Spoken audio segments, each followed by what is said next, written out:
Can I welcome Councillor Carol Thompson into this chambers, the newly elected Councillor for Foggy Firs. Welcome. Moving to item 1, apologies for absence. Thank you, Chair. I've received apologies from Councillors Creevy, Councillor Cook, Tiplady and Clayton. Are there any more? Councillor Peter Jackson.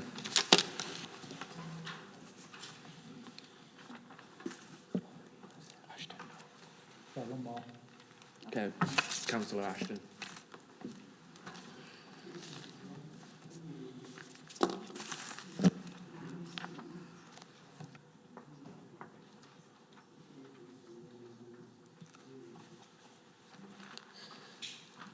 Moving on to agenda items 2, declarations of interests. Have any members got any interest to declare at this meeting?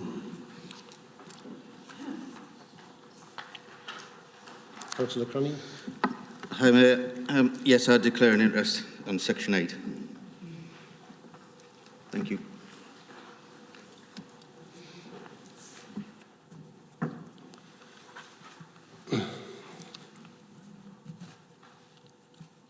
There is no business required by statute to be done before any other business. Items 4, approve the minutes of the meeting of Council held on the 14th of July 2022 as a correct record. Are there any questions under agenda item 5? Sorry. Brenda. Thanks, Chair. This refers to item 25, motion 2, the crustacean deaths. I just wondered if any actions have been taken yet to address the various parts of the motion, which was agreed by all. Councillor Young. Thank you. Councillor Harrison raises a very important point. There was a motion passed in this chamber that is still yet to be fully dealt with, if at all dealt with. We had some really helpful conversation in the meantime. We appreciated having the meeting with Jill Mortimer, yourself and Councillor Creevy, along with Councillor Moore and the Managing Director. It's felt that at some points there's still some evidence to be garnered, and I think we came to an imbalanced agreement on that. What I would say is that we are going to bring it to the next meeting of Economic Growth and Regeneration. The parties that were going to be invited are being invited, so that will be happening on that day. Councillor Moore. Thank you, Chair. And just sorry. Councillor. If I can just come back on that. Thanks, Councillor Young, for that update. I didn't feel that the meeting that we had was as useful as you obviously thought.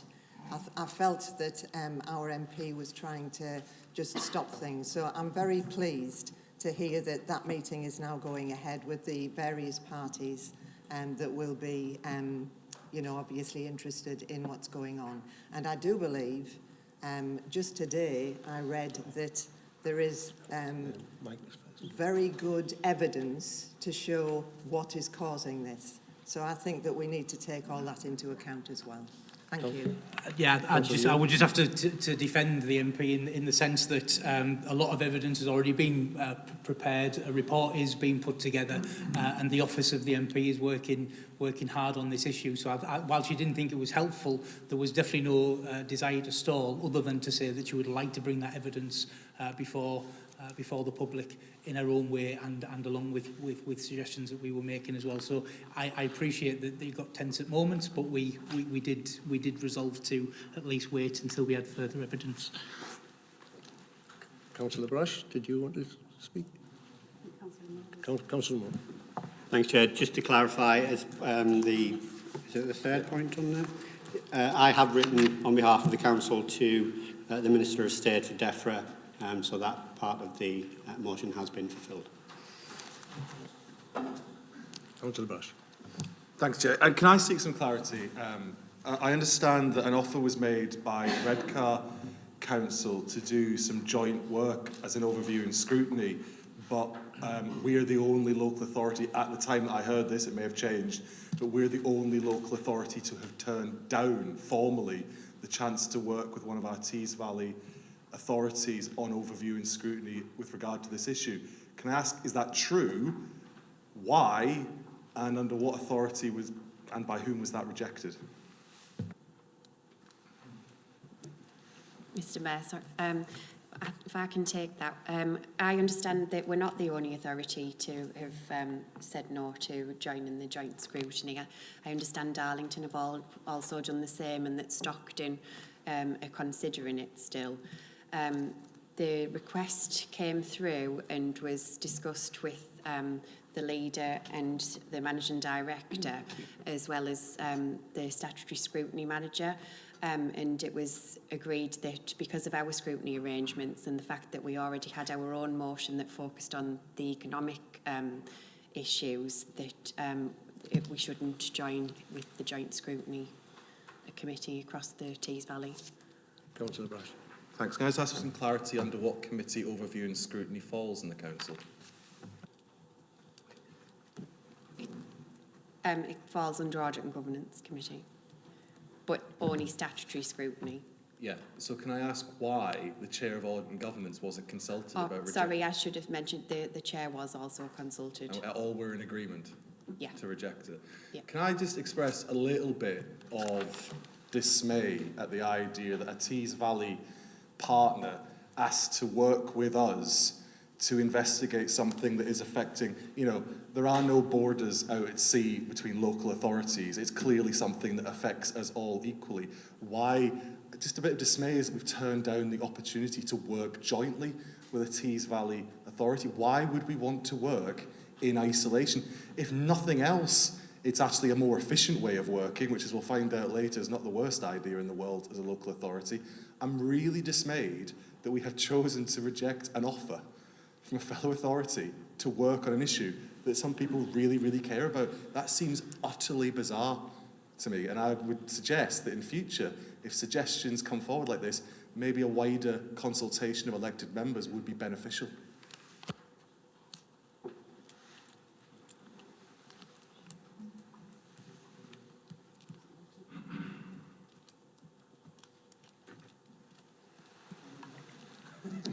Let's move on.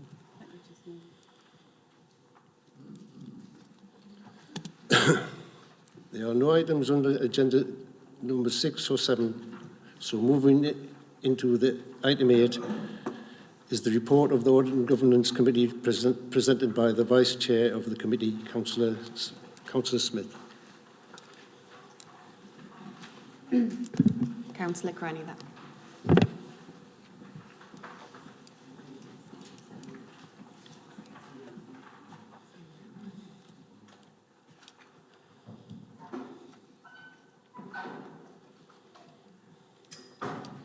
Findings of the committee following a hearing of standards of complaint against Councillor Gordon Cranning, the report of Audit and Governance Committee. The Audit and Governance Committee on the 11th of August heard a standards complaint against Gordon Cranning. The details of the committee's findings are outlined in the report attached in item 8. During the conduct of the hearing, the committee received confirmation that Councillor Cranny accepted the findings of the investigating officer and was satisfied with the investigation process up to and including the conduct of hearing. The committee discussed in detail the findings of the Assistant Chief Solicitor's investigation and considered verbal submissions from both Councillor Cranny and Smith. With due regard to all the evidence provided, the committee concluded that it was unacceptable that Councillor Cranny had not informed the Borough Council of his conviction, and there could be no excuse for the office, his actions, and there could be no excuse for the offence his actions had caused and reputational damage of the role of Council and Council itself. While concerns were reiterated in terms of the inadequacy of the sanctions available, the committee unanimously agreed the recommendations outlined in section 3 of the report. The recommendations were divided into 2 areas: those that Council has been asked to consider today, as outlined in section 3.2 of the report, and those outlined in section 3.1 of the report, and that I can confirm they have already been implemented. Before I move to the recommendations, I would like to propose that additional wording be added to the sanctions in relation to the admission to council buildings and ask that the words other than by invitation or with the approval of the Managing Director be added.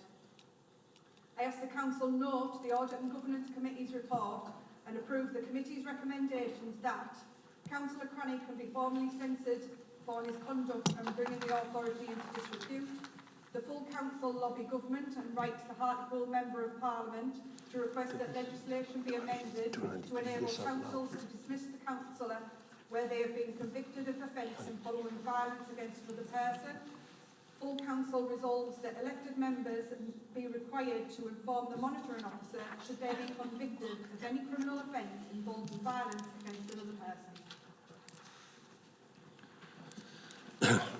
Before we go on to this item, which relates to a breach of the Code of Conduct, particularly in relation to the respect and disrepute, I'd ask the members to consider careful any statements made on this item to ensure they comply with the Code of Conduct and refrain from saying anything that could be considered defamatory. I would also remind you all of the Council's procedure rules in respect of speaking.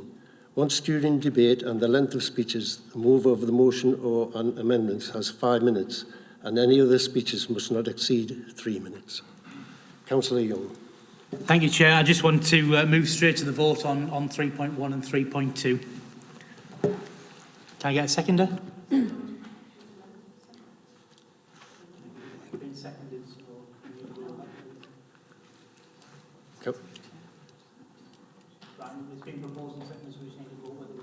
No, sorry, no. I've got a right to speak. I've got a right for the public to know what I've been put through.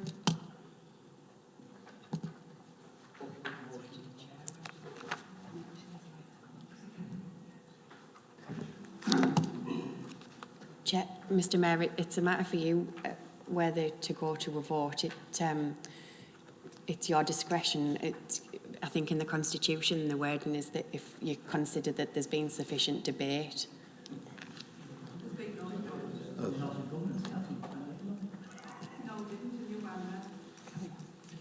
I would like to take it to a vote.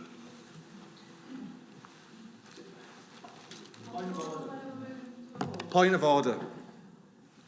On the section of the Constitution just raised by the Chief Solicitor, is it your determination as Chair of this Council that you believe sufficient debate has taken place tonight? Yes. Do you believe that sufficient debate has taken place? Is that your determination from the Chair? I believe there has, Councillor Brash, yes. Can I ask you to clarify who has taken part in debate tonight? Say again? Tonight, you can't just read all the minutes tonight. There hasn't been any debate tonight. There has been no debate. Yeah, so my point of order again. I'll make it easy, Councillor Brash. I'll withdraw. Councillor Harrison. Thank you, Chair. Thank you for the withdrawal. I don't have a problem with most of this. I have a slight problem, to be honest with you, with 3.1F, the last point there, where you were set to actually get someone to buddy or mentor. I really don't see that I don't think what has happened is necessary to give a buddy or mentor. I can see that it might be a good thing in some ways, sometimes, but not in this particular instance. I think that that's going against what we've actually, what the Audit and Governance Committee have actually been discussing and have come to. And I just think that unless there is a particular reason for that, I would like to withdraw that, because I would agree with everything else. Thank you. Councillor Brash. Thanks, Chair. I'd just like to pick up on the point that Councillor Harrison has made, and it's a very important point, which is why debate tonight is important. I understand that the proposal is for the Managing Director to be in this position. Now, I've spoken very briefly to the Managing Director before this meeting tonight, and she may avail herself of the opportunity to explain how this is going to work. But it would not be acceptable, in my view, to allow one-to-one meetings between this individual and a female member of staff. I actually believe that would not be our corporate responsibility being upheld. So I really think there needs to be some clarity on that particular issue to satisfy this body that we are acting in the safety and interests of our staff. Sorry? Would you like me to respond? Would you like me to respond? No, me. Would you like me to Oh, respond? Denise to respond. Thank you, Chair. In compliance with the recommendations, I've taken the opportunity to liaise with Councillor Cranny on all of the recommendations, it's specifically F. And what we have agreed to do is that once a month I will contact him electronically to make sure he's okay health-wise. And we do have a responsibility for mental health of our members as well, and I can't discharge that duty whilst I accept what's behind the comments made this evening. The spirit, thank you, Pam. Behind the, I think it was only right of me to make sure I just make that electronic contact, and Councillor Cranny accepts that as well. Councillor Brash. And I personally, and it's not something I've discussed with Councillor Harrison, the fact that it will be electronic, I think an important point of clarity for this chamber to be aware, because it's not in the report, satisfies me that we're living up to our corporate responsibility to ensure the safety of our staff. So I accept the point that the Managing Director has made. Councillor Harrison. Sorry. Oh, sorry. No, sorry. Pardon. Just sorry. call me Pam. Sorry. I'm a little bit confused, really, as to why we're talking about F and the arrangements that we'll be putting in place, because surely Councillor Cranny will be doing number A, which would be to resign. I mean, that's what any kind of, moral individual would do, given the situation. I mean, if you've been convicted of a crime, then presumably, especially one as heinous as this, presumably one would search one's own soul and think, actually, the thing that I should be doing, rather than causing all of this stress and all of these arrangements to be put in place for a local authority that is already cash-strapped and under the cosh in a lot of areas, I mean, the sensible and moral and reasonable thing to do would be for him to resign. I mean, I don't know why we're spending time thinking about all these other things. Surely we could put some pressure on him and have a word in his shell, to get him to do the right thing. I mean, his former colleagues opposite surely must have some sway over him. No, are we not? Councillor Young.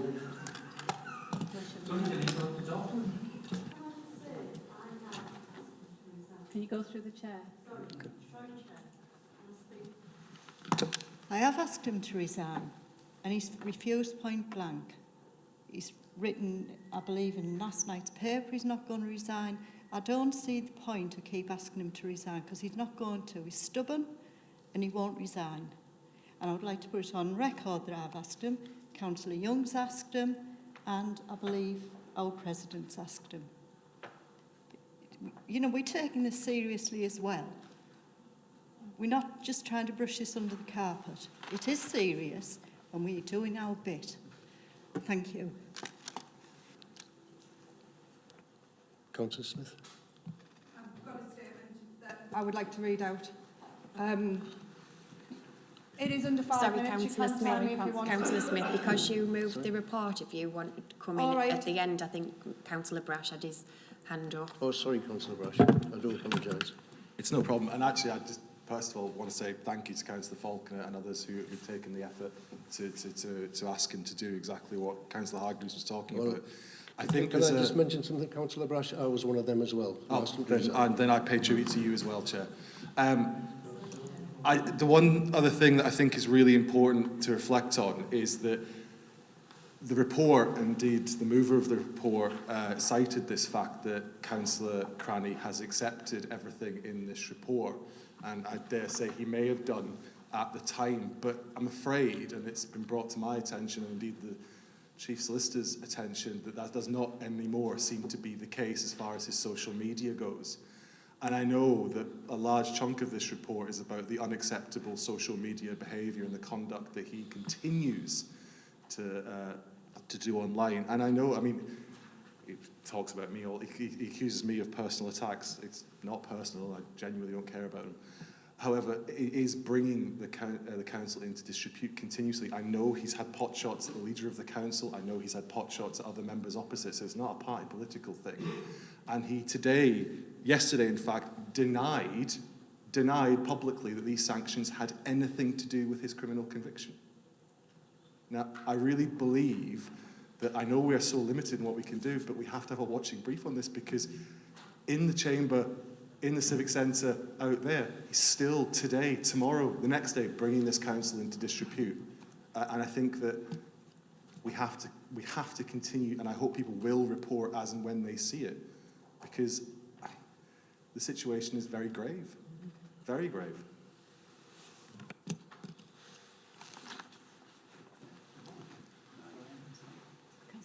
Councillor, Yeah, it's actually, just to back Councillor Brash up, it's actually point 1 in the actual report. It does talk about the conviction, so yeah, just to clarify and to add value to your comment, not that it needed any, but.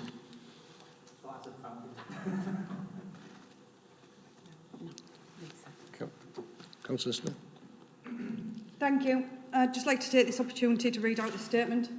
I wanted to put it in the public domain, the facts about what Councillor Cronny has put me through since being elected. Sometimes... Go on, you're all right. Take your time, Councillor Smith. Take your time. I'll stand with you. Come on. Take a deep breath. Sometimes I think, what's the point?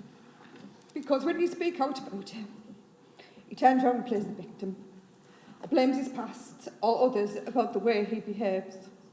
The internet shows recently that Councillor Cronny has made a mockery of our system and the world, and he's brought the role and the local authority into disrepute. Over the time he's been in office, he has tormented myself and Sue, to the point where the police has been round to warn him about the behaviour towards him. He's told me he'll put me back under the rock that I came from. He knew how to deal with women like me. Both remarks are justified by saying that it was my behaviour that pushed him towards those comments. He told me that the hatred for me spurs him on, even though he doesn't hold grudges, which are his own words and not mine. He even uses blackmail, threatening to release a dossier about me, about the true Lisa, if I don't stop posting on Facebook and remove any posts or comments he deems unsuitable. But remember, he's not the bully, he's the victim in all of these circumstances. During our mediation, he read out messages between himself and a retired councillor, using strong, hateful, vicious words on how poisonous I was, and I needed putting down a peg or two. These examples are just the tip of the icebergs of the threats and abuse we have received from him and his friends. But to Gordon, none of that matters due to all the good he's done for the ward. But again, the internet will show different. I feel he will continue to do and say as he sees fit, because he believes he counterbalances it all with the good work. He only recently posted in public about the A&G meeting, with tomorrow I face the vote.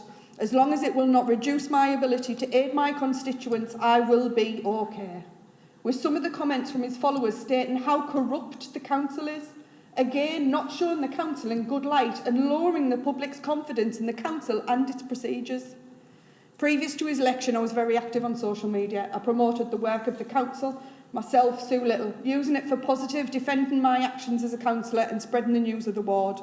But Gordon and his vicious attacks since the day he was elected, has affected me personally, as you can clearly see, to the point where I now very rarely post on social media, and I reply to comments people direct.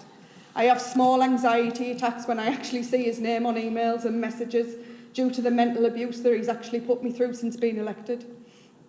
In the beginning, we invited him to ward walks, we invited him out for a coffee, we chatted to him, I even emailed him and said, we may never see eye to eye, but I wish you all the best, and if ever you need anything, just ask. But of course, remember, I am the bully here. Recently, on the 17th of July, after completing mediation, and he promised he would work with us, not post on social media any negative comments, he trawled through the council footage, Screenshot a picture of myself and Sue with food on the table stating food is forbidden in council meetings, but 2 local councillors find it acceptable to bring Pringles, grapes and other snacks. With over 8 comments at one point shared on several sites, he deletes the original post, lights the gas and watches it burn, trying to show 2 councillors he promised he would work with in bad light. So he's not treated me as a councillor with respect. He certainly goes against our code of conduct, and I feel he will continue to do so if he's a sitting councillor. How can somebody correct their actions when they apologise for them and then continue down the same path? As most of you know here, I can be quite loud and a bit outspoken. I've written my apology or two to several councillors, but I've learnt from that. I've grown. I think twice, right once. I treat others with respect, whether we see eye to eye or not. And it takes a lot for me to hide in my shell when it comes to matters I care about the most. And that is what his actions have done to me. All I have asked for him is to be respectful towards myself and Sue and the work that we do. But I feel, as a woman, I will never receive this from him. Women of this office has offered advice throughout his political career, and not once has he taken it. But I still urge you to vote to impose all the recommendations, and that Councillor Cranny takes note of the Code of Conduct 8.4 that states a councillor will comply with any sanctions imposed on them following the finding that they have breached the Code of Conduct, and that should include his resignation.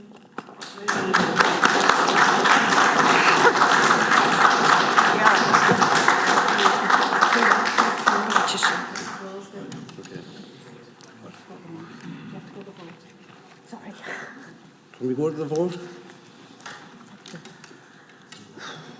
Can I ask, is there any dissent to the recommendations in 3.2? Just a point of clarification on whether we're making the amendment. There was an amendment asked for, wasn't it? I think it was accepted as it was. Was it? Accepted Okay, as apologies. It was. So if there's no dissent to the recommendations, then there's no need to go to the vote, Chair. Thank you.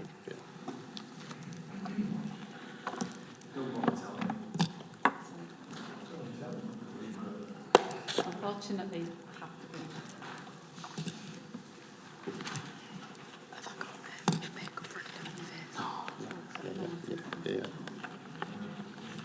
No?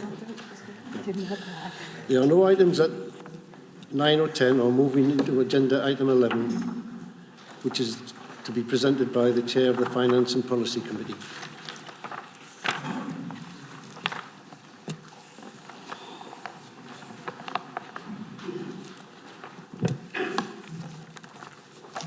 Thank you, Chair. Is there a microphone over there, or should I just do it here? Just do it there. Life easier. Chair, when the budget for the current year, 22-23, was set, we had a plan for reducing reliance on reserves. This plan was developed before anybody expected the level of increase in energy prices and inflation that we have now seen, which have largely been driven by the impact of Russia invading Ukraine. Councils are not immune from these issues. I'm assuming everybody has read the covering report and detailed report that we considered at Finance and Policy Committee. Therefore, I'm not going to go through it in detail this evening. I would, however, highlight a few key issues. As set out again in this year's report, the national funding system has increased reliance on council tax to fund local services. This position is highlighted in the graphs on page 2 of the covering report, which show that in 2013-14, council tax only funded 29% or 30.8 million of our budget. In 22-23, it is now 53% at 45.8 million. This position is not unique to Hartlepool. All councils have seen a switch in funding away from grants from the central government, and which has increased reliance on council tax to fund local important services. Secondly, council tax increases are always difficult, as unlike other taxes, they require an annual decision to increase this income. Other taxes, such as payroll taxes, increase as a result of pay awards and freezing of allowances, which at the point of income tax is paid. Similarly, VAT increases as a result of inflation.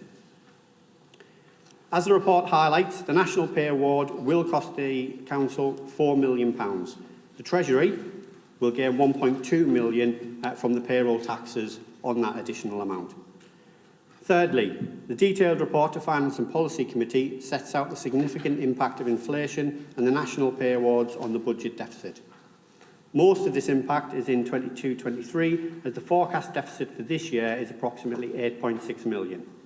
This is after recommended council tax and adult social care precept. This means we will have to make very difficult decisions over the coming months to address this deficit. Finally, as I've already said, the report explains in detail the significant budget challenges we face, which is mostly driven by inflation. The most important issue before Council tonight relates to the increase of core council tax of 1.9% and the implementation of the 1% adult social care precept. If these limits are not used, the income is lost forever and the Council will need to make higher service cuts. I know nobody in this chamber wants to increase council tax. We all have the same concerns about fairness of the system.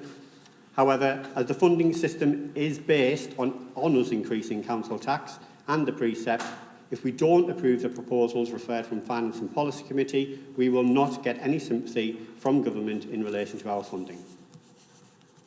More importantly, this income will be lost forever and it will not be sustainable given the size of the deficit. The report provides clear advice from our Section 151 officer that the level of council tax is a decision that members need to take. However, in reaching this decision, his advice is clear. Members need to consider the implications on the financial sustainability and the resilience of this council. Do we really want to start the process where our director ends up issuing a Section 114 notice and external commissioners are then sent in, but the council still has to approve service cuts or even recommend the council is too small to be a unitary authority and would be merged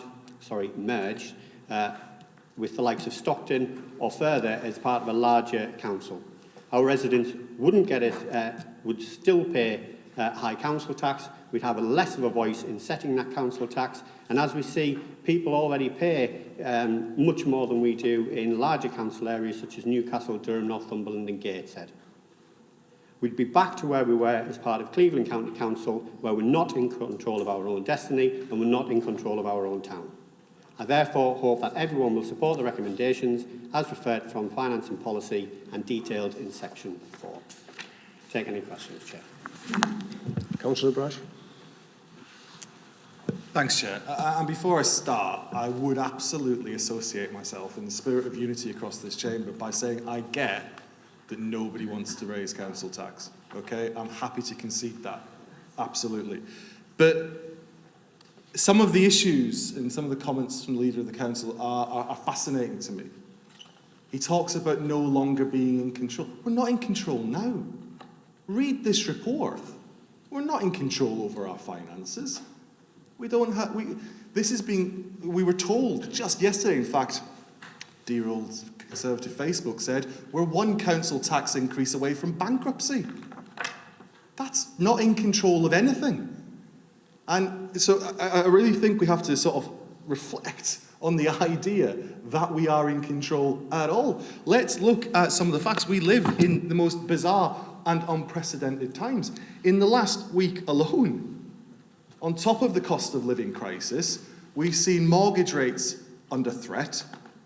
It used to be the case under this government that people were worried about heating their homes. Now they're worried about keeping their homes. We've got a pound that's crashing, which is destroying business as we speak, those who import. Today, the Prime Minister was asked, could people be assured that their pensions would be safe? She refused to answer. We live in unprecedented times.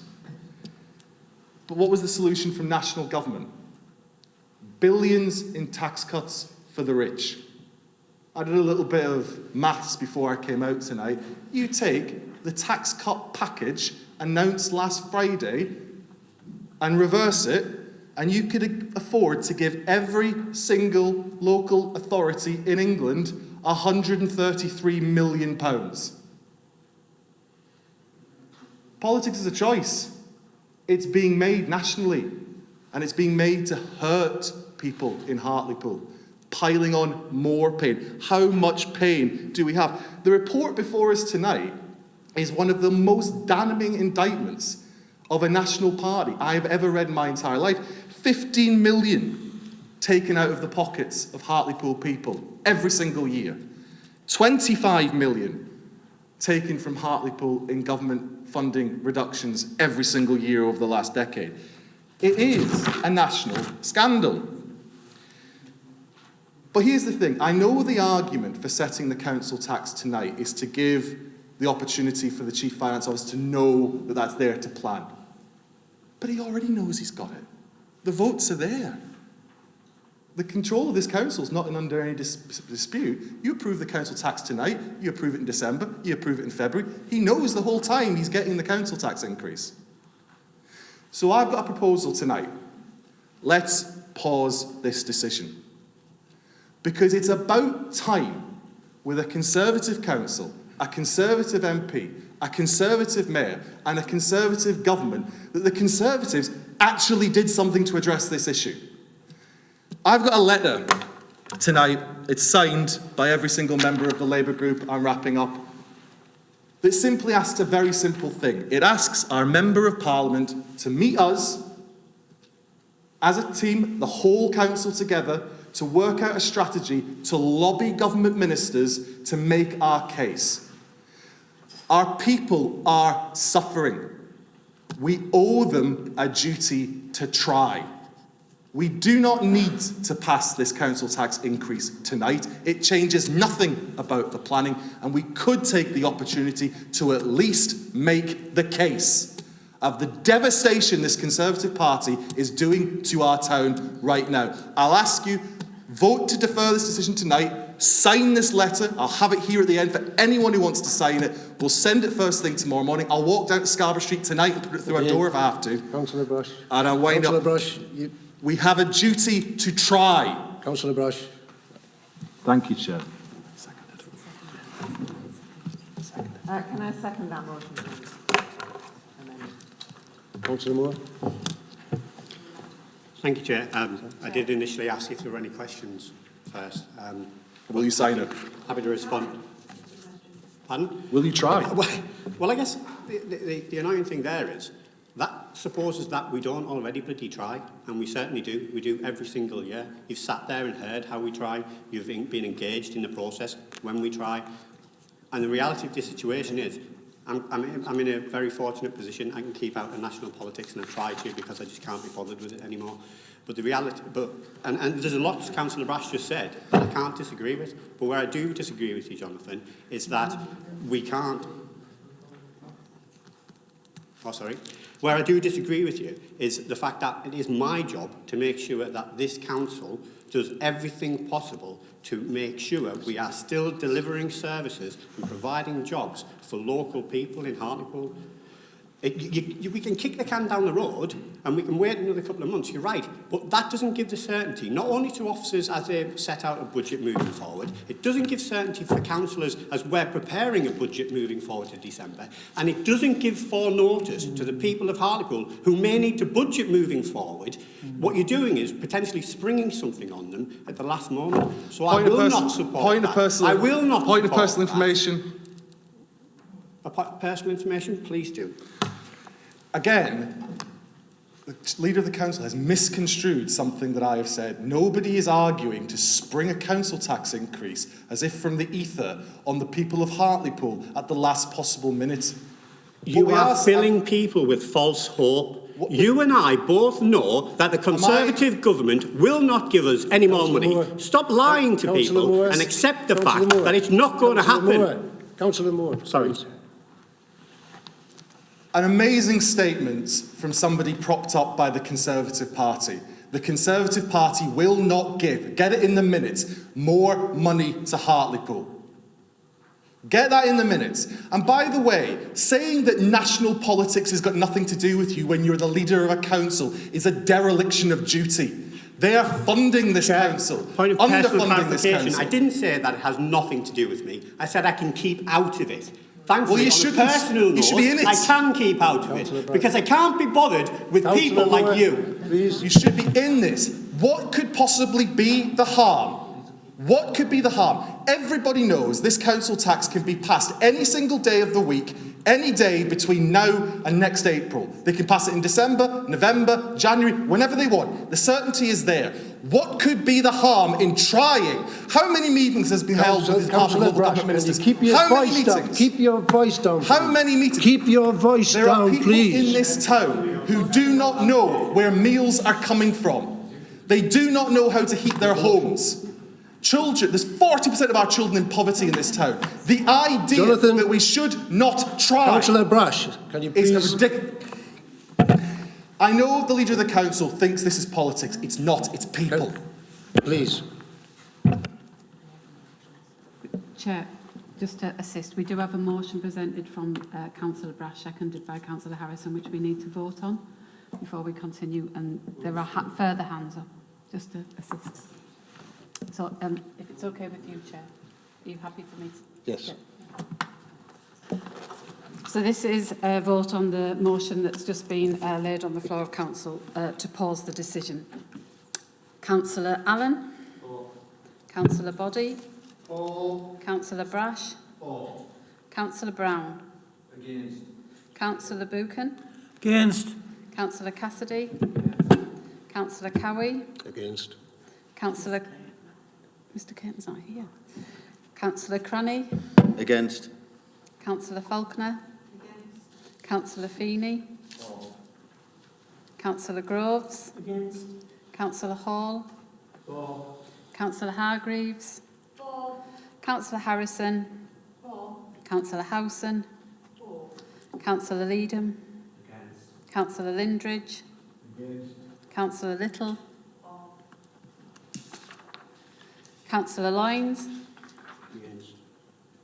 Councillor Martin Wells? Against. Councillor Morley?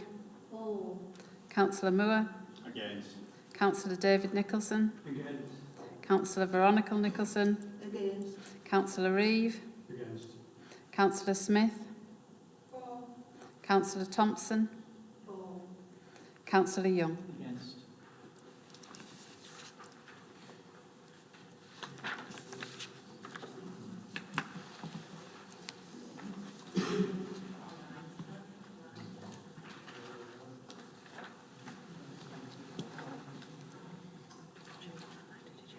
I didn't add them up. 1612.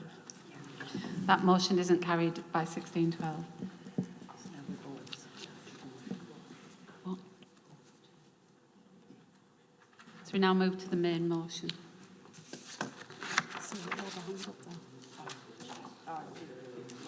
Sorry, Chair, it's your discretion. Councillor Little did have a hand up. It's my, I do apologise. Councillor Little. Thank you, Chair. As you know, Laura Fees, I'm quite passionate. I absolutely love my town. And last year, at the same time, I went to every budget committee within this council.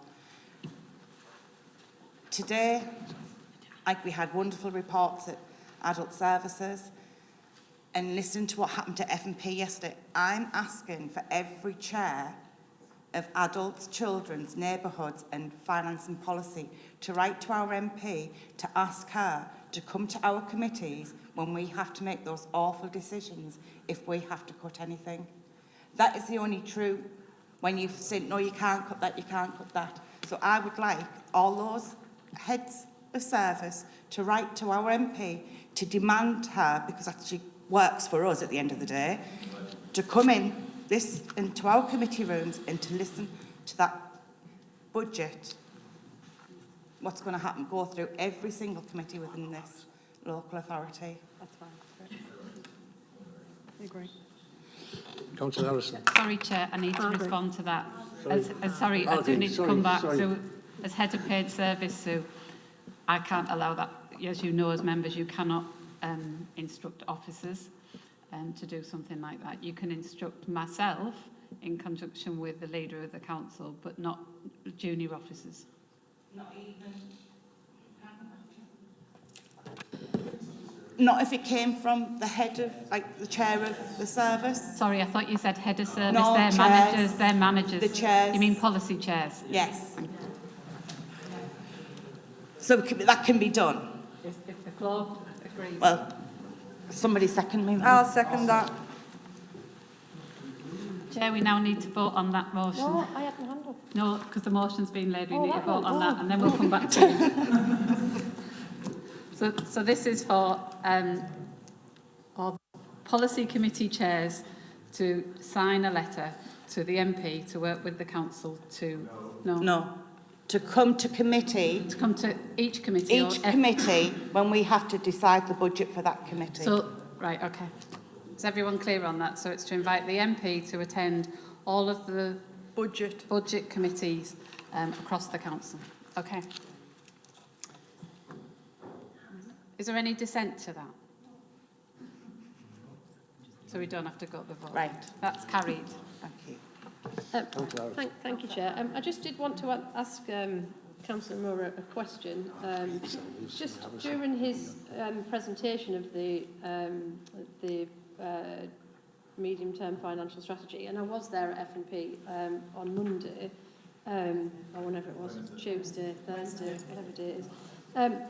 But just in your presentation there, Shane, you mentioned that that we know that the government won't be sympathetic to us, and I just wondered how we know that. I mean, obviously we have history to go on, which is they've never listened to us before, and I get that. But like we are in a situation where we have, I don't know whether anybody's noticed with the government not having the best of times at the minute, and everything seems to be, dropping to the proverbial round their ears, so that if this might actually be an opportunity for us to highlight to them that they do have a Conservative-led council, and we do have a Conservative MP, and we do have a Conservative mayor, and that actually it would be a terrible thing and a bit of egg on their face for a situation whereby the council might have to start thinking about things like going into administration. And actually, we might have a bit of a bargaining situation more now than we've ever had. I mean, they cannot afford another disaster on the plate of what is already turning out to be a pretty calamitous, prime ministership. So I'm just wondering how we know that they won't be sympathetic. Have we had that indication from anybody yet, Councillor Moore? And then I would just like to make one comment in response to that, if I may, if that's... Thank you, Chair. And firstly, may I apologise for the outburst earlier. It is a heated debate, and sadly, it's a topic that keeps me awake at night. But just on the back of that, Councillor Hargreaves, it's conversations we've had historically with them, and they make it very clear. And one of the first questions they always ask is, have you used all of the tools available to you? And sadly, the blunt tool that they always want us to use, and any council to use, is council tax, because whilst they don't say that is the policy that they prefer councils to fund themselves by, in reality, that is what the policy they're choosing to go down. So yes, we from those previous conversations, we've had that. Just this morning I was listening to BBC News, and the Chief Secretary to the Treasury, I believe it was, said that when it comes to public finances, what was set last year by the previous Chancellor will be it, basically, and that we shouldn't expect any more or less than that. Though I will add, on top of that, just the conversation was, even I'm getting mixed up with my days now, yesterday with the other Tees Valley leaders, we've all agreed to try and use that leverage in the fact that Simon Clarke is now the local government minister, and we have jointly written to him to request a meeting with Tees Valley leaders and the Tees Valley mayor to put that forward. It's just that I think if we look at what's happened over the energy crisis, I mean, it was the sheer public pressure. I mean, everybody was talking about it, and it is an example of where if the case is highlighted enough by enough people in as strong terms, then actually you can change the decision. At one point there was no chance that we were ever going to get any energy freezes, and now we've got one. And I think that's the point that we're trying to make of it. It's not about. I imagine it's a very difficult place to be sitting right over there, although I did ask directly some Conservative members on Thursday at F&P if they had a problem with putting council house up, and they didn't seem to have a problem because they didn't say anything.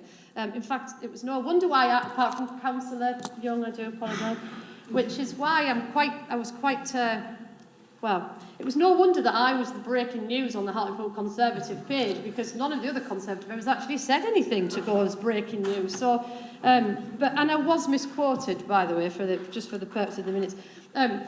But I do think that it is an example of where if we are unified, and if we do put up a fight, and we do get everybody behind us, then there is a possibility, because the government don't want egg on their face on this one at this moment in time, that for once we might have a little bit more bargaining power than we've had in previous years, and we have to try. You know, Councillor Bradford's very passionate about his wishes, but I would just implore people, please, let's do it. And I know we have been, and I know we want to continue, but let's be a little bit more radical if we can. Like this is about food on tables, and it is about, and we're all going to see it in our wards, and we're all going to see it in our ward surgeries, and we're all going to read about it, and it's going to get worse. Right, sorry, I have to sit down now. But please, let's fight together, and let's have that bit of unity, because it wasn't on display after the meeting, I must say. Councillor Harris. Thanks, Chair. Yes, just really on the back of what Councillor Hargreaves and Councillor Brash was saying earlier, I'm rather disappointed tonight, because at F&P yesterday we were calling for unity, we were calling to work together throughout the council, that, you know, it didn't become party political, and from my point of view, it isn't. We all, I think, want the same for our residents, and although there were people who didn't speak at the meeting, but there was an email that came from one of our members after the meeting, which I appreciated, and that member had thought clearly what some of the things that had been said, about some of the things that had been said at the meeting, and was asking the question, you know, what else can we do? I think it's wrong to say the Conservative government is not going to do that, therefore it's not worth pursuing. And I think we need to look at it as the government, not necessarily the Conservative government, but the government, who is totally out of sync with the likes of people in Hartlepool, with the likes of our council. And I think that we need to keep badgering, and as Councillor Hargreaves has said, be radical. Don't lie down. Don't let us lie down and just take it all. We need to fight back, and we need to let people know that there are really good reasons for the way we think, the way we do. We understand the constraints that the council are under. We don't want to get to see that go any worse, but we need to fight. Councillor Young. Thank you, Chair. Never let me said that I was potentially going to try and be the voice of reason, but I think one of the key issues here is the issues of this town. And as a town, we have some unique challenges. Hope Councillor Brash doesn't mind me mentioning, but Councillor Brash and I, at not the last Adult Services Committee, because that was yesterday, was today, sorry, we're all getting our days mixed up. But in the previous meeting, we both had a lot to say about the white paper that the government was suggesting to put forward as legislation for adult and social care, and we both shared passionately how we thought that was a really bad idea, and the mechanism for doing that was a bad idea from government. So I think you're right on some points that an acknowledgement has to be made based on the local picture and our residents when things are looking poor or even worse than that. That we have to come together, and we have to strip party politics out of it, and we have to say, what do the residents need? What are the residents asking for? And Pam, you made a great point today when you and in finance and policy. Always make a good point. Stop it. So, but you made a great point about how I've forgotten the point now, Pam. So there you go. That's what you get for interrupting. But you made a valid point about how we almost have to look at it from their perspective, and from my perspective, no, the point we made was about the wards, and actually the point Pam made was that it isn't just going to affect some wards. The way that the economy is at the minute and the way it's going to affect every ward. Everybody's going to be affected by what is happening with the economy as it is now. And so, and I was in a Park Residents Association meeting last night, and my colleagues will admit that it wasn't necessarily the most comfortable event to be doing a presentation for. So I think the largest point I'm wanting to make is that we are not going to block our ears. We do want to have conversations. We've agreed via Sue's motion that we'll look at working through committees and having those extra debates. But I think the key point is that a big chunk, a significant chunk, the biggest chunk of the budget goes on those people that we're talking about, the people that we're saying that we care about. The biggest chunk of the budget goes on them. And I believe the reason that Shane got so passionate tonight, and indeed Councillor Brash Jonathan got so passionate, I hope you don't mind me using first names because I'm not trying to get through it, made the points tonight. You're both agreeing on the principle of we're looking after the people. That's what you're agreeing on. The issue is that we need to secure the services of this council in order for them to deliver those very services. And in order to do that, sadly, we've got to listen to the advice that we are given from people who we have trusted for decades. And I've made the point a number of times, the minute that we stop heeding the advice of the officers of the council is the minute we're probably in a bit of trouble. Because I'm sorry to say, I'm not a chief financial officer, never will be. Maths is not a strong point of mine, and I'm willing to admit that.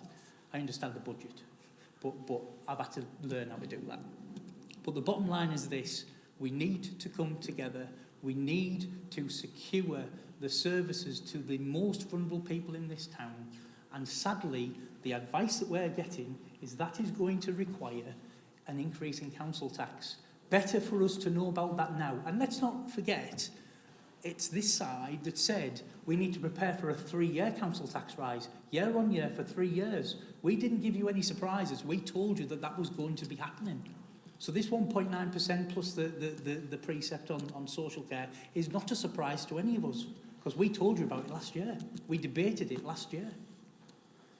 So I'm pleading with members to please look at securing the budget for this council to deliver to the very people that we all want to deliver to, because that's all that matters to us.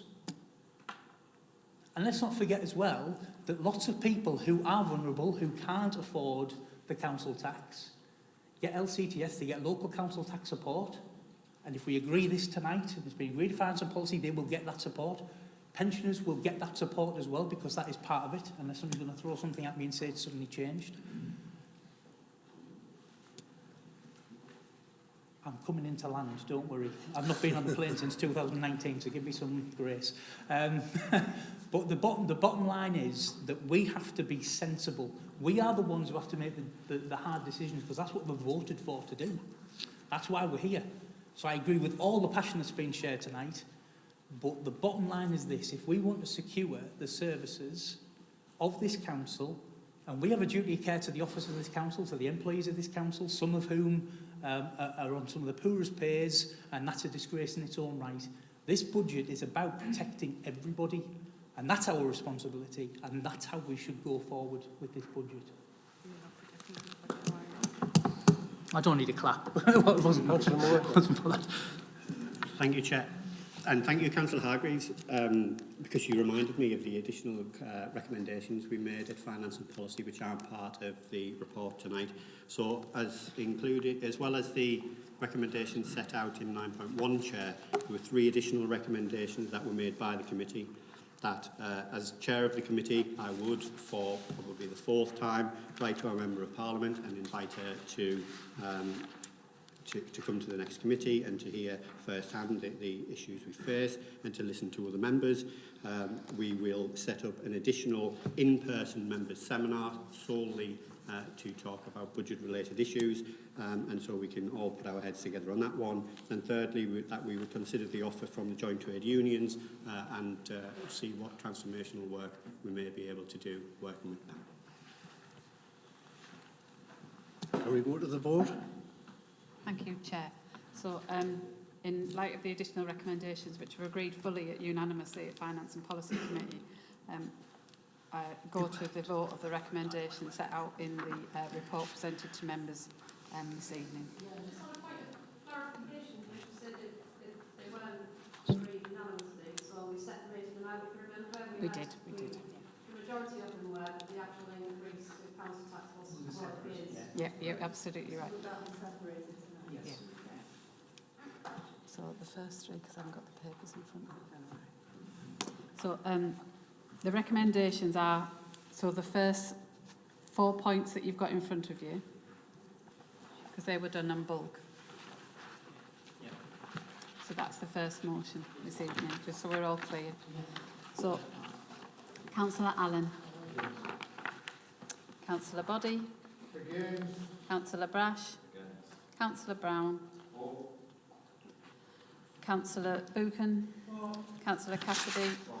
Councillor Cowie. Councillor Cranny. Councillor Faulkner. Councillor Feeney. Councillor Groves. Councillor Hall. Councillor Hargreaves. Councillor Harrison. Councillor Howson. Councillor Needham. Councillor Lindridge. Councillor Little. 4. Councillor Loynes. Councillor Martin Wells. Apologies. Councillor Morley. Councillor Moore. Councillor David Nicholson. Councillor Veronica Nicholson. Councillor Reeve. Councillor Smith. Against. Councillor Thompson. Councillor Young.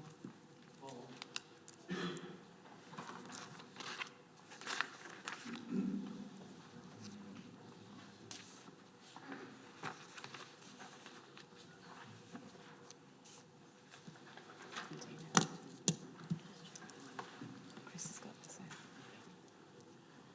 1711. That is carried 1711. And then there was the 3 recommendations that were agreed at Finance and Policy that Councillor Moore suggested. I don't think there's any dissent on that, so therefore we don't need to go to the vote. So they've been accepted. Thank you, Chair. No motions have been received under items... Sorry. Oh, sorry. Item 11, also to be presented by Chair, Finance and Policy Committee. Thank you, Chair. This one, which I would hope, is a much easier decision, as the proposal, as set out in the report and from Finance and Policy, is to continue at a 12% scheme, which we have since 2014 and 15, and therefore I just hope and ask Council to approve. Seconded. Move the vote. Councillor Young. We unfortunately have to do a recorded vote for this. So this is where my teacher aspirations come and the registration come on an evening like this to the front. Can I just, sorry Denise, I don't think, are you okay with the, I've just noticed there was a bit of, you okay with what we're talking about? Sorry, it's the back row of you all just all looked a little bit confused for a second, so I was just worried. Oh, not you, but I was looking more to this end, sorry. I just want them to make sure that I'm being helpful. I'm hoping that they know what they're voting for. I look confused most of the time, so it's okay. That's why I noticed. Councillor Allen. Councillor Boddy. Councillor Brash. Councillor Brown. Councillor Buchan. Councillor Cassidy. Councillor Cowie. Councillor Cranny. Councillor Faulkner. Councillor Feeney. Councillor Groves. Councillor Hall. Councillor Hargreaves. Councillor Harrison. Councillor Howson. Councillor Needham. Councillor Lindridge. Councillor Little. 4. Councillor Loynes. Councillor Martin Wells. Councillor Morley. Councillor Moore. Councillor David Nicholson. Councillor Veronica Nicholson. Councillor Reeve. Councillor Smith. 4. Councillor Thompson. Councillor Young. It's carried unanimously.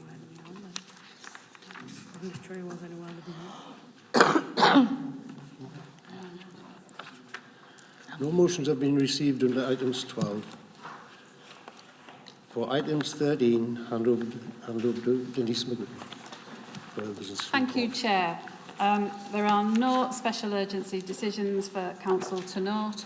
We have, however, received, as you will be aware, the resignation from, as a councillor, of Stephen Picton, and I welcome Councillor Thompson this evening. So we do have a vacancy on Victoria and Jubilee Homes. This is a vote that isn't linked to any particular political party. So is there any nominations from the floor to anyone to take that position? No, we'll leave that open for this evening, going forward. There is a by-election next week, but Councillor Prince has resigned, as we know, and there will be appointments to be made on the Appointments Panel, Finance and Policy Committee and Licensing Committee. They are Labour posts, so I don't know if you want to fill them now this evening. So appointments, licensing and human police and crime panel. Councillor Thompson. Finance and policy, councillor Body, and the patrol, etc. Councillor Clayton. Thank you, Councillor Harrison. I just think of Paw Patrols. I'm sorry, I've got grandchildren. Chair, can I just say, before campaign organisers go into a panic, the by-election's in 2 weeks, not next week. Your days might be muddled, but my weeks are really muddled. Thank you for putting me right. Committee resignations. I've received notification from Councillor Faulkner that she wishes to resign from Adults and Community-Based Services Committee and the Tees Valley Health Scrutiny Committee. This is a Conservative seat, and they're looking for the Conservatives for a nomination from the floor this evening.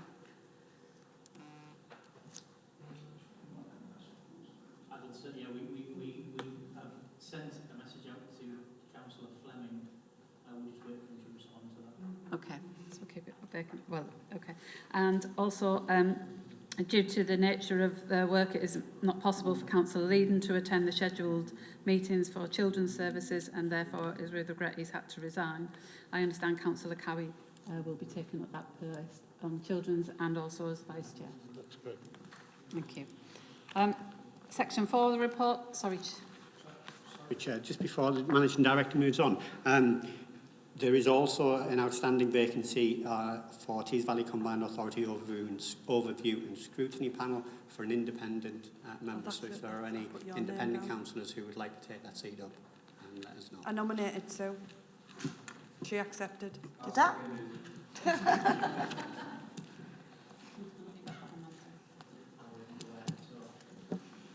Noted. Thank you, Councillor That Moore. was too quick to second at that. Section 4 of the report talks about member champions. Members will recall at the last meeting it was agreed that member champions will be the chair or vice chair of the relevant committee unless there was an interest. And we've been notified of some people who are interested.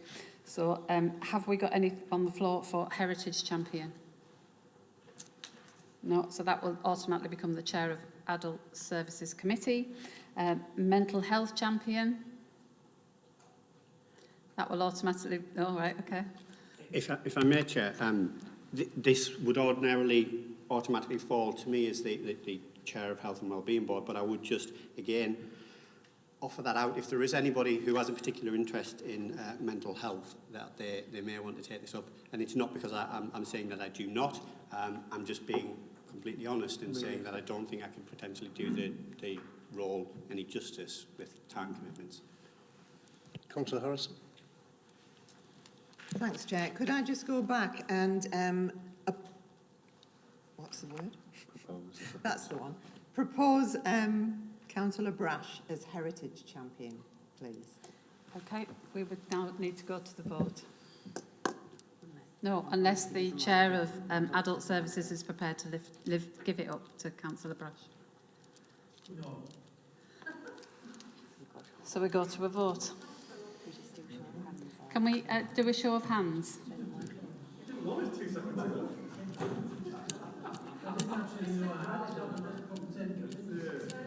So can we do a show of hands? Thank you, Councillor Brash. So in light of Councillor Moore's comments, is there anyone who's got an interest to be the mental health champion? We better not say anything, otherwise Councillor Little. Well done. Thank you, Councillor Little. We do, however, have two people who have showed an interest for the Looked After Children champion, Councillors Lindridge and Harrison. And I think as we would have, unless the Councillor Lindridge is prepared to... Chair. Sorry, Councillor Hargreaves, I was reading. Can I just, the plight of children in a looked after system, is a massive issue, and I think if I've not spoken to any of the people about this, but with all due respect, if there are two people who have an interest in this, can we not have two champions? I mean, these children, if there are two people who are going to advocate for them, then I say let them, because they need it, and it would be I can't see why we wouldn't. Councillor Harris. Thanks, Chair. She's just taken the words out of my mouth. I was going to suggest that I don't think that we should be voting against each other for something like this. I actually, I'm on the adoption panel and the fostering panel, so have that kind of overview of that. Councillor Lindridge is obviously Chair of Children's Services and has the overview of other things. It's a massive job, as Councillor Hargreaves has just pointed out.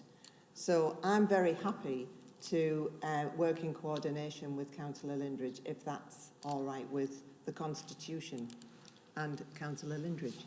Sure. Councillor Lindridge, have you got any comments? Other than to say, rather than be confusing over having two actual champions, I would prefer it to be one, but I would be happy to liaise with Councillor Harrison with issues if I needed support. So are you withdrawing then your nomination? And No, he's not. No, he really isn't. So neither am I. So I would like to speak. I'd like to speak and say why. Can you stand? Sorry. Sorry. To respect the chair. Excuse me. I've got a bit of handling problems, so if you just bear with us. I'll take about 90 seconds. A lot of people might know my background, but this children's service is a statutory requirement. It's an important commitment, and I feel the role of the Looked After Children champion needs to be driven by the chair.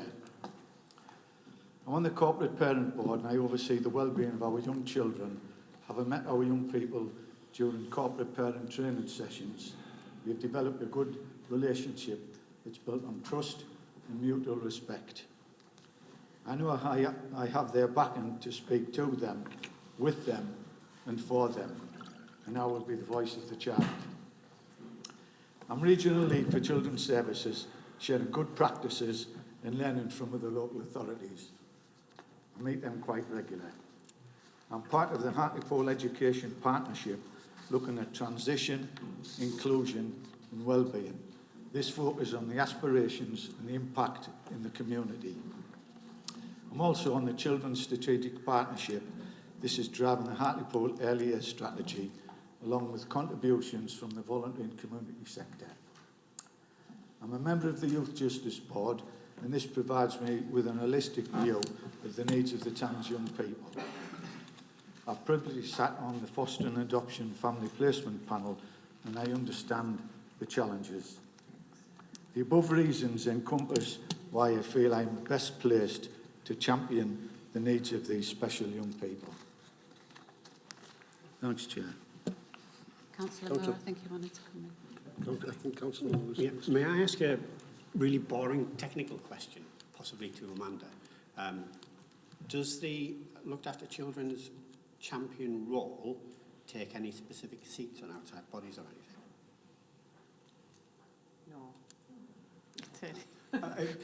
Sorry, the question, we may have gone past that, but the question arose on the basis of potentially sharing it, and it was whether or not it was actually practical. So on the point of sharing it, council can overrule the constitution if they wanted to actually share that role, and you could vote on that. Councillor Brash. Well, Chair, I'd like to move that we overrule the Constitution. I mean, it's important, and I thank Councillor Lindridge for his speech. No one suggests we are supporting him to be the Looked After Children's champion. We're just saying there should be two of them. And given that there is a ward in this town represented by people actually of both Labour and Conservative denominations, where a child has a 1 in 3 chance of ending up as a looked after child, what could possibly be the harm in having 2 champions for an issue as serious as that? I cannot for the life of me. So I'll formally move that we overrule the Constitution and appoint both elected members into the role. Yeah. Is there any dissent in that motion? I think it's seconded. Any dissent? No dissent. We're happy to accept two. I want it on the own, yeah. There is dissent. Right, we'll have to go to the vote. Where's the dissent from? Councillor. It's in case I have a guess. Final comment. And it's actually nothing to do with that, but just to remind members that we are all champions of our looked after children and that we need to take that responsibility seriously. Absolutely, Councillor Moore, we're all corporate parents. Some attend. So the recommendation is for a joint appointment of a member champion for looked after children. For or against? Councillor Allen. Councillor Boddy. Councillor Brash. Councillor Brown. Councillor Buchan. Against. Councillor Cassidy. Against. Councillor Cowie. Abstain. Councillor Cranny. Against. Councillor Faulkner. Councillor Feeney. Someone's phone. Councillor Groves. Councillor Hall. Councillor Hargreaves. Councillor Harrison. Councillor Howson. Councillor Leedham. Councillor Lindridge. Against. Councillor Little. Councillor Loynes. Councillor Martin Wells.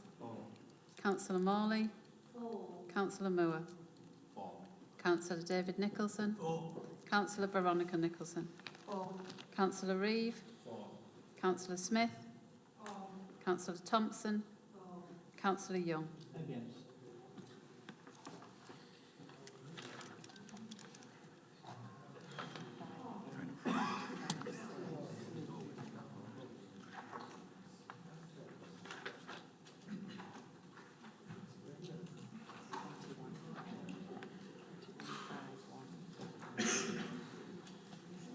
Amanda, we've got 21-5.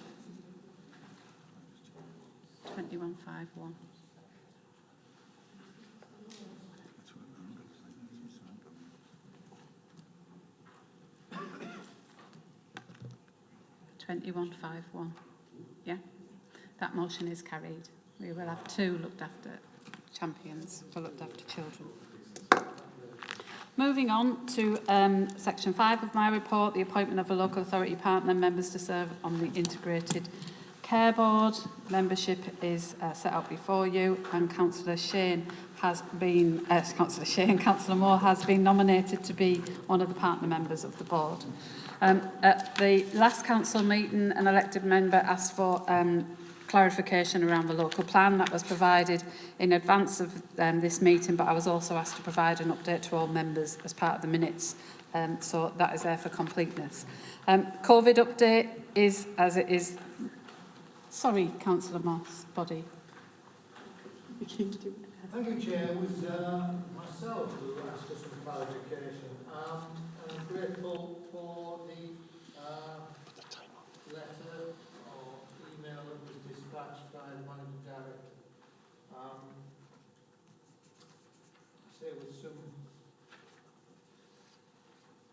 hesitation, it's nothing that I didn't already know, but my question was whether or not we would be engaging in the process of renewing our local plan before the 22nd of May of next year, when our current local plan will fall.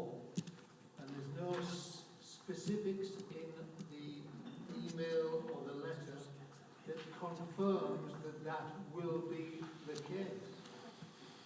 So I'm still a little unsure, to say the very least, as to whether it is the intention that we will be embarking on the process prior to the termination of the 5-year period of our current local plan. The Appendix 2, Paragraph 2 sets out the local plan as the key development plan document, sets out our spatial vision and strategic objectives for the borough for the next 15 years.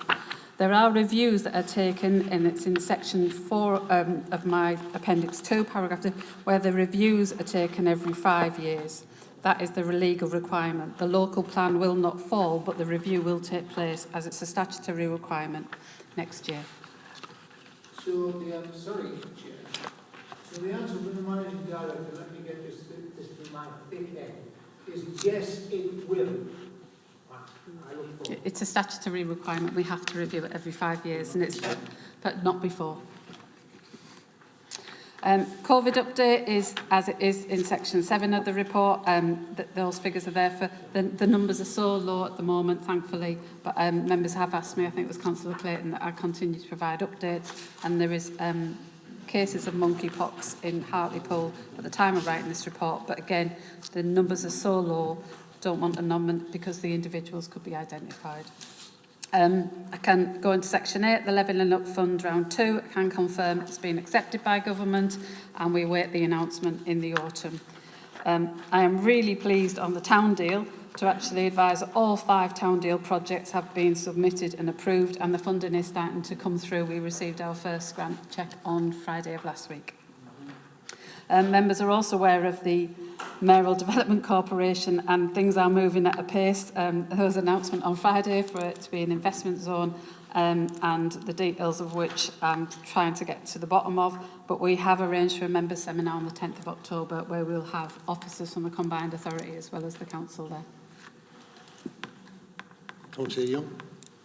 I think it's important, Chair, that we recognise that in terms of this local authority, we haven't made any decisions about the Mayoral Development Corporation as such, and I think, and I anticipate Councillor Brash has the same thoughts as I have on this, that we have already said in this council that we will have the power of veto if so required and if so wished, but it will be this chamber that decides the next steps in terms of the Mayoral Development Corporation. I give way to Councillor Brash. Thanks, Chair. That wasn't actually going to be my point, but I'm very happy to reiterate something I said at a previous committee, that I am rather fearful that the Development Corporation is state-funded theft of public assets. It mentions in the report the overwhelming public support. I'd really like to know the numbers, because obviously we've established a very clear threshold in this council that unless it's more than 93, we just dismiss it. It doesn't matter how important it is. With 93, if it's fewer than 93, that doesn't count as far as the public are concerned. So I'm really interested to know what the numbers are. I haven't got the exact figures with me, Councillor Brash, but I will share them and I will obviously include it in our presentation on the 10th of October. Can I abuse my position as Head of Service, Chair, and say a few words that aren't in the report? It's your discretion. Okay. I just wanted to say how wonderful it was to see the Director of Resources and here this evening, Chris Little, after a long absence.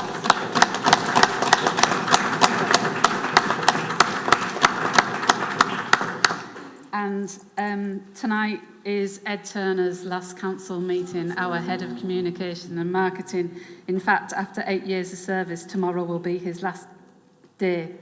I'd like to acknowledge the years of service, and I know you as members would want to thank him for all the work that he's done, especially over the last couple of years, with COVID, the loss of the Queen and everything else. Everything that we've done has been down to Ed and the communications, and I'm sure, like me, you would want to wish him all the best in his future career.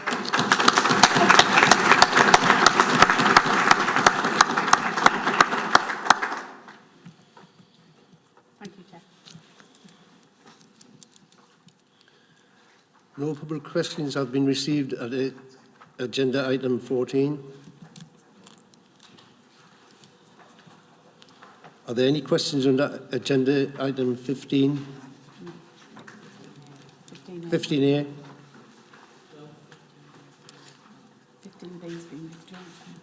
15B, there is It's what... been withdrawn, Chair. Oh, right. 15C,